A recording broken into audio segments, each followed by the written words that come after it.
Good afternoon, everyone, and welcome to this discussion on the Great Reversal. My name is Homi Karas. I'm the Interim Vice President and the Director of the Global Economy and Development Program here at Brookings. And we are really delighted to have a panel this afternoon to talk really about, first to talk about a really wonderful book. That we have the author who is here, who will give you a foretaste of what's in the book. Hopefully not so much that you won't then go out and buy the book, but enough to persuade you that you want to buy the book. So Thomas Philippon will present his book. But then we've also got a wonderful panel that will be moderated by my colleague Zia Qureshi to discuss the findings of the book and other books of some of the panelists that touch on the same issue, because this is really one of the big issues, and it's a real privilege for us at Brookings to be trying to think a little bit about these things. And the big issue is, what do we think is really going on in the world of economics? I think all of us sense that the outcomes that we're getting are not that great. We're not getting the kind of productivity growth that we used to get and that we want to get. We're not getting the kind of distributional outcomes that we used to get and that we want to get. And so the big question is this a fundamental flaw of capitalism today, or is it a fundamental flaw in the way capitalism is being implemented and executed today? In other words, is this an ideological problem, or is this a policy execution problem? And I really look forward to a spirited debate on that issue. So we've been trying to do some work on what we call productive equity. What is going on with productivity growth and with distributional growth at Brookings? And all of these forces of technology, of productivity, of distribution are all kind of working their way through product markets, competition policy, financial markets, which are really important in dictating how some of these outcomes emerge. This is a very complex set of interactions. So it's a pleasure to have people who have thought about this deeply to come and talk to us about it.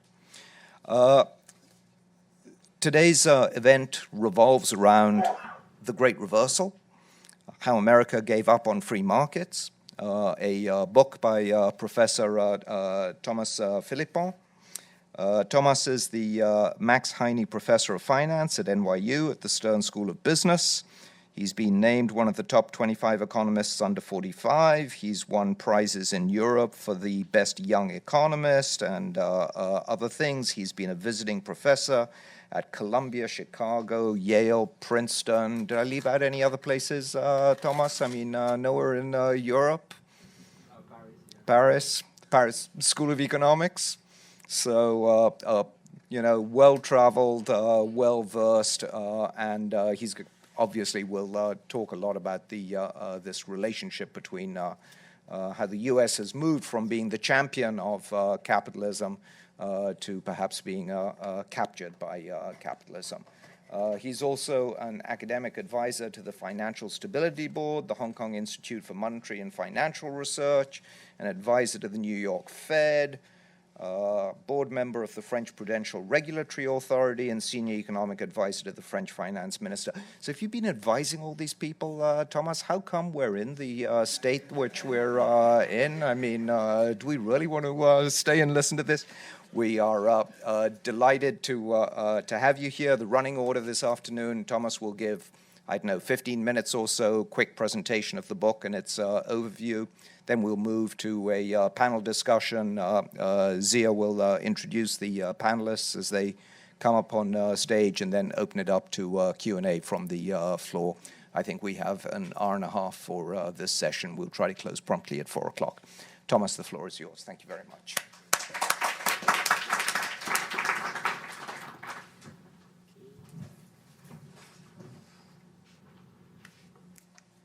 Wonderful. Thank you all for coming. It's wonderful to be here in Washington at Brookings, where I came many times as an academic, so it's always good to be back. I want to give you a quick overview of the book, so 15 minutes, so I won't go into the details, of course. But at least you're going to get a flavor of what I think is happening in the US. So I titled the book The Great Reversal because 20 years ago, which is exactly as it turns out when I arrived in the US, I came to the US to be a student at MIT, so I landed in Boston at the airport, at Logan Airport in 1999 to start my PhD. And quickly I realized that the US had in many markets, better deals than in France. So as a student, I could fly to conferences because plane tickets were much cheaper in the US than in Europe.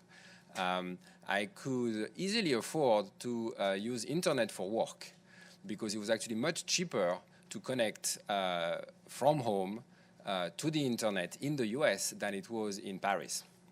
Having a cell phone was also cheaper in the US and many other things like that. That was 20 years ago. And today, it's when I fly back to Europe that all of these statements are true. Just to motivate one number, I'm assuming everybody here in this room uses internet at home, so you all have some kind of broadband connection. Either you get it through just pure broadband, or more likely you have like a cable company, like Comcast or something like that, and you pay a monthly bill. Okay. Now, the median household in the US pays $68 per month just to get broadband connection, with no TV, just a broadband connection. Okay. The median household in France pays $31 per month, so 68 versus 31. Okay. For something that used to be much cheaper in the US, now it's less than half the price in France compared to here. Okay. Why? Because on average, you guys have 1.5 providers to choose from, which means half of the room lives in monopoly, the other half of the room has 2. Okay. On average in France, it's 5. So if you don't like one, you just switch to the other. Then, of course, they compete, the prices go down, and that's how you end up with much cheaper broadband access in France than in the US. The same is true in Germany, the same is true in the UK, the same is true in Spain, in Korea, in Japan. Pretty much every advanced economy has much cheaper access to internet than the US, even though it was the opposite 20 years ago. So the book is about that. It's about how come the US had very competitive markets, meaning good deals for consumers, and today it's not true anymore. So there are many ways you can look at it. So the first thing we do in economics is we try to figure out, how many firms compete in each industry. It's very hard to actually do it for the entire economy because many markets are local, because it's very hard to compare grocery stores with, big supermarkets. So we have proxies that are not perfect, but all the proxies point towards higher concentration in the US economy over time. So this is the market share of the top 8 firms and how it has changed over time. So we call them concentration ratios. So if you open a book in IO or economics, you will see something called CR, that means concentration ratio. So CR8 means the market share of the top 8 firms in an industry. So if it's like 30%, that means the top 8 firms have like 30% of the market. And it used to be around 30, and now it's around 40. So it went up by about 8 percentage points over the past 20 years. That's true both in the service sector and in the manufacturing sector. These are very broadly aggregated sectors. So in many actual markets, the concentration is much higher. A prime example, of course, is airlines. So it used to be the case that you had 8 major airlines flying in the US, and now you have 4, plus a few fringe ones that have their market share is so small that they don't really matter that much. So you went from 8 major airlines to 4 major airlines. Okay, the 4 major airlines in the US today have about 80% of the market. So we would say that the market share of the top 4 is 80%. In Europe, it's about 40%. So much lower concentration in the airline market. Now, when you look at concentration, I gave you a few examples where it sounds bad, but the truth is that historically, it's not always bad. You have many examples throughout history where the reason a firm becomes dominant in the market, either one firm or a few firms, the reason they become dominant is because they were just really good and they just got better. And then that concentration should not be prevented because it is not an issue, it is merely the consequence of, firms doing a better job. And so this is the good type of concentration, okay? Typically, when you observe that, you see that that concentration comes together with fast productivity growth and and low prices. And good examples in the US today or in recent years would be the retail and wholesale trade market. In these sectors, actually, prices have been going down. Concentration has been rising, but it's been driven by efficiency gains. It also comes usually with lots of investment, either physical investment or intangible investment. So when you see this, pattern in the data, productivity growth, low prices, intangible investment, together with concentration, you don't need to be worried too much. And then you have the bad type of concentration. That happens when the large firms, in various ways, manage to prevent other firms, from competing with them. So, but broadly speaking, we call that barriers to entry. These barriers to entry could be regulatory. So I'll show you some data. Large firms often lobby for that, either themselves or through business associations to make sure that they get protected. It could also just be that they behave in a way which is threatening to the new entrants. Either they're going to buy them out very quickly or threaten to kill them if they enter. And this kind of predatory behavior can also prevent entry. Then you would see concentration, but that would be the bad type. So it would come with high prices, not much productivity. And so the big question then is, when we see the concentration going up in the US, how much is the good type, how much is the bad type? And what the book is about, first of all, is figuring out, teasing out which one is going on. Then a related question when you start to understand the dynamics is it technology that's changing in the background, or are we seeing the consequence of policy choices? Okay. So I'm going to try to answer both questions.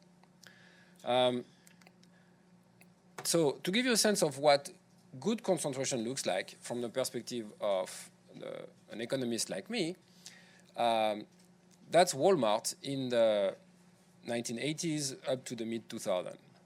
Okay, so the market share of Walmart used to be close to zero.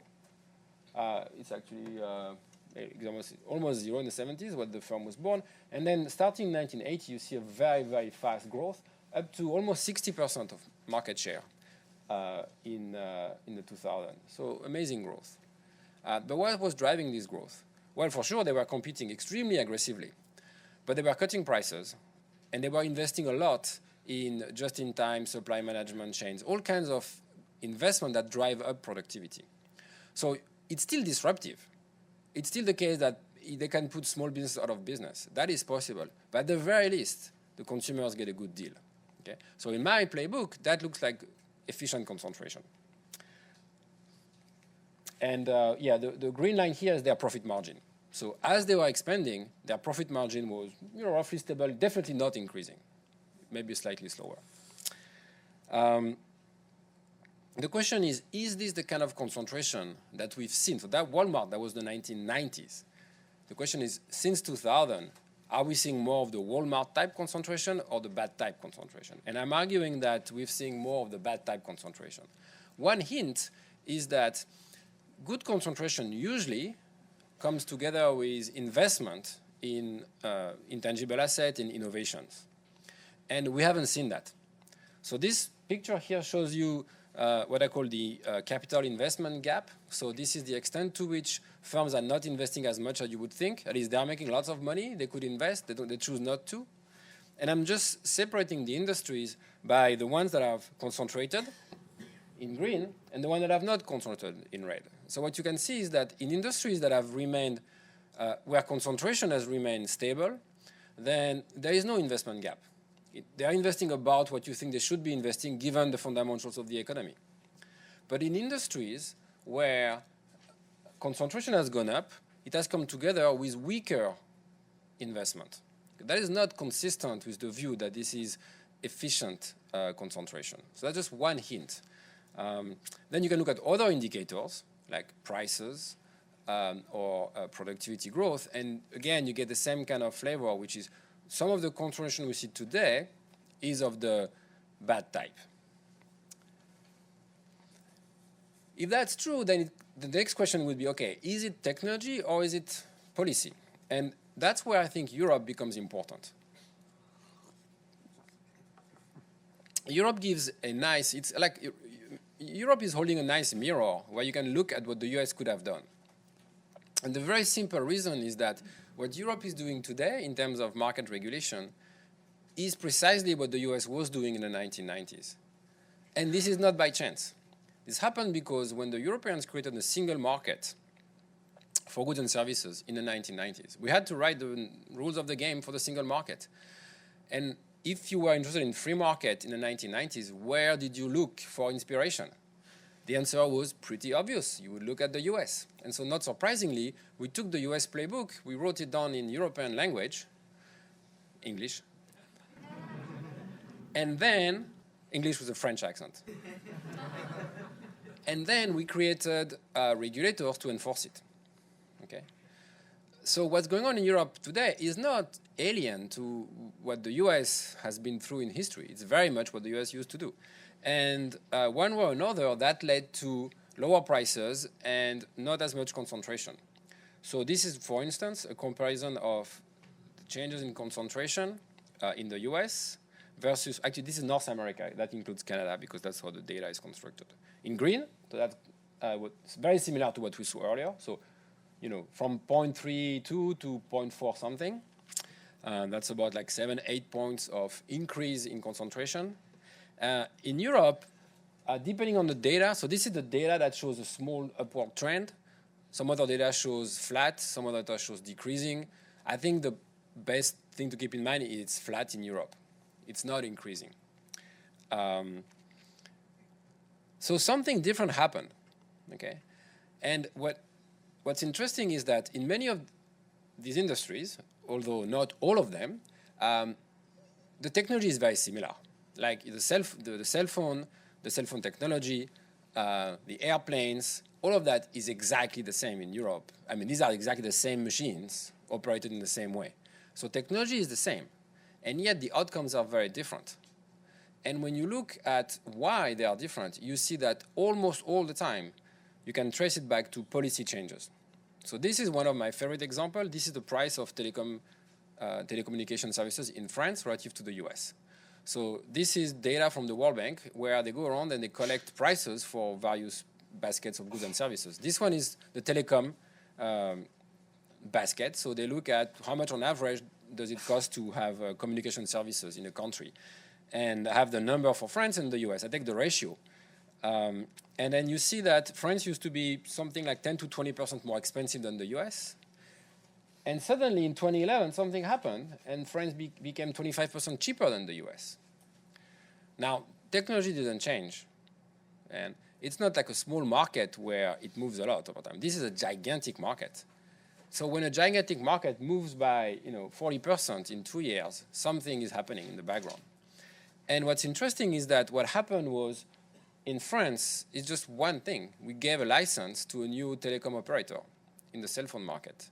We used to have 3. It was an oligopoly of 3 legacy carriers, and they were all exactly offering the same services for a high price.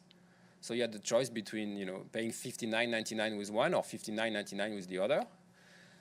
So it's a choice, but it's not really a choice. And then they were lobbying very hard to make sure that the regulators would not give a forced license to a new operator. And they succeeded for like 10 years. And then in 2011, they lost. And Free Mobile got a license. And the operators forced some of the incumbents to share some of their networks so the new one could start operating.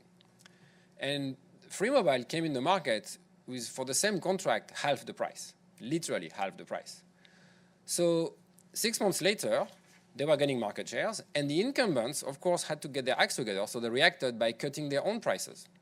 So that even if you didn't switch, even if you just stayed at home with the same exact phone, the same exact plan, suddenly you paid 40% less. Okay? This is exactly what happened. That's how France went from being more expensive than the US to being much less expensive than the US. Okay? And this is even more true today. The median household spend about $100 per month on cell phones in the US. The same household would spend half of that in the UK or Germany or France. So that's policy-driven.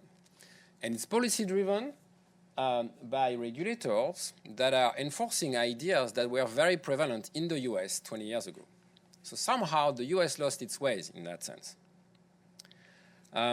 So the telecom is one of the very large examples where the price difference became very, very big. If you take a broader perspective and you put all the goods and services together, then you get something like that. So this shows the evolution of essentially the relative change of prices relative to wages.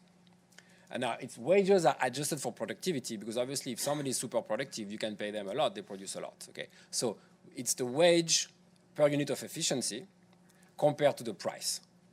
And so if the line is flat, like you see for Europe, it's flat, what that means is that prices and wages adjusted for productivity are more or less increasing at the same pace. Okay? In the US, the line is going up, which means prices are outpacing wages per unit of efficiency. So that's the markup that firms are charging. This markup is increasing over time.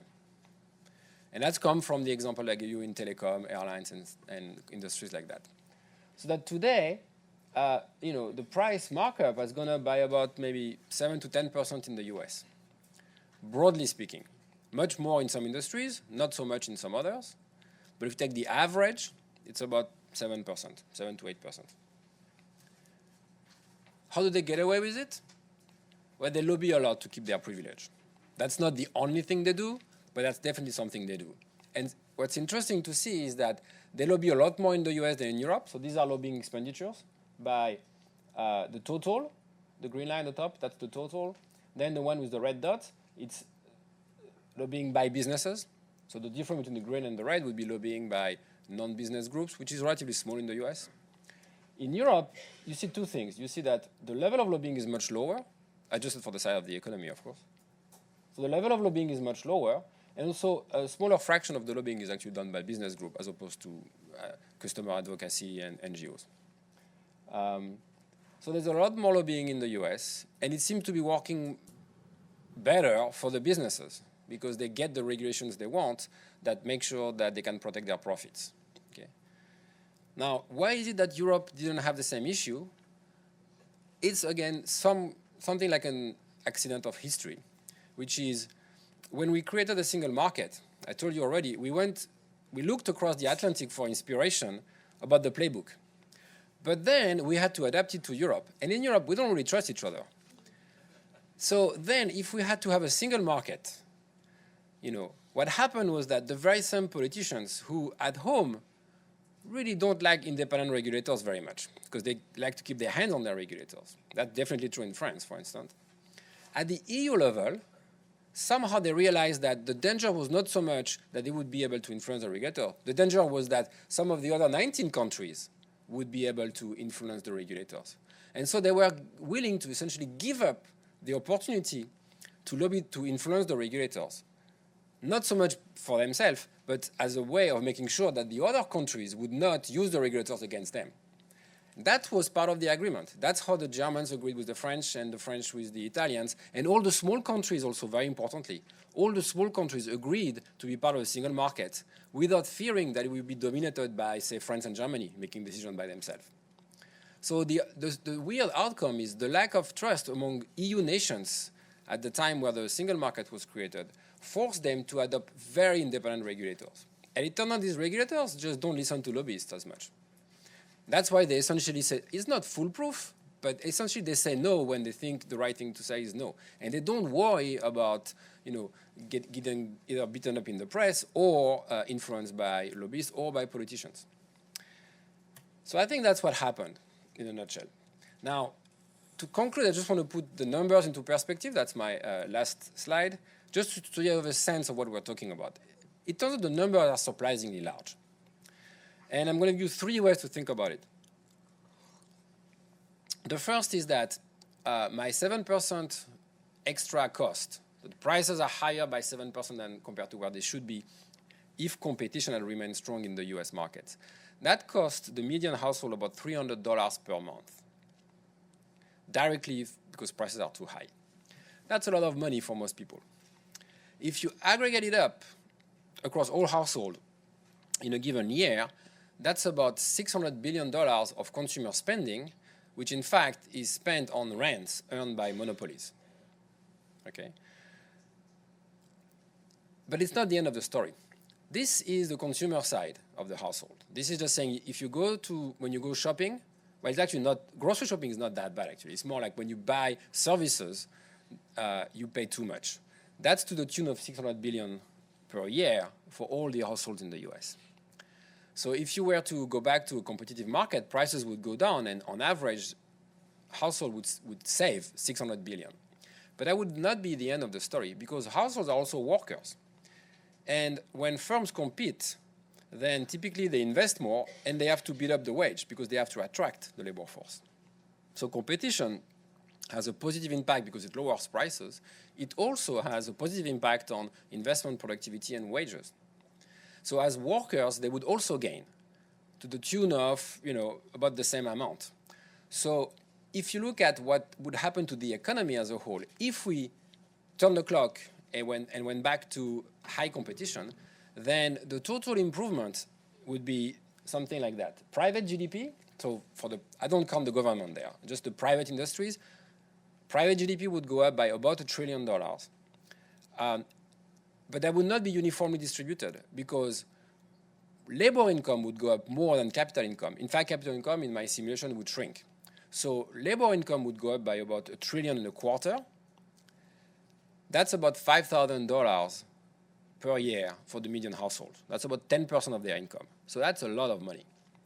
And of course, capital income would go down by, $250 billion. So that means dividends payments, in the form of dividend or shares buyback, it's the same, would go down by about $250 billion. So that a competitive economy would have higher disposable income for the middle class, especially for people who work full-time, and also some redistribution of wealth from capital owners towards workers.